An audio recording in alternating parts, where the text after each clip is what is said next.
তুমি বিহনে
আবার মৃত্যুর সব গ্রহণ করবে।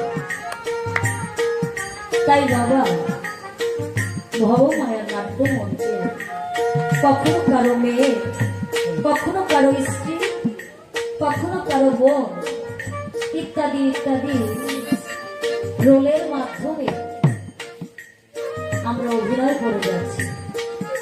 এই অভিনয় যখন শেষ হয়ে যাবে তখন আর একটি মুহূর্তের জন্য এই ভবমায়ার নাট্য মঞ্চে আপনাকে কেউ রাখবে না। এই প্রাণ পাখি যখন চলে যাবে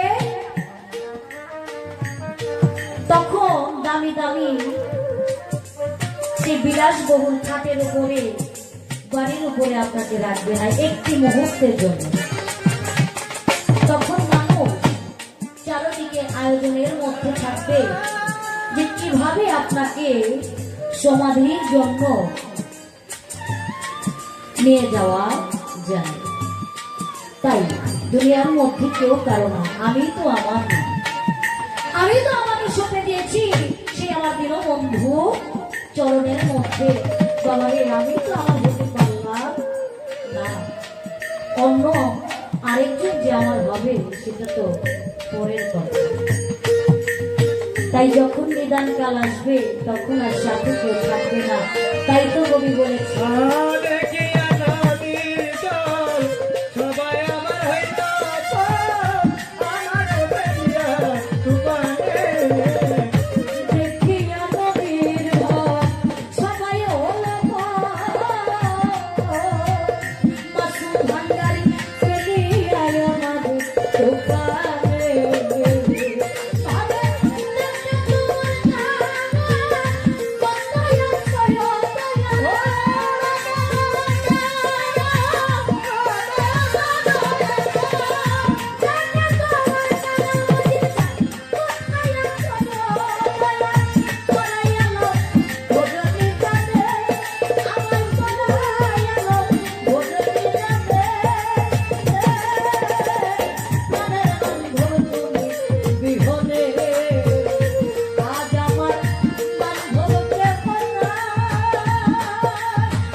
ডাকিতে ডাকিতে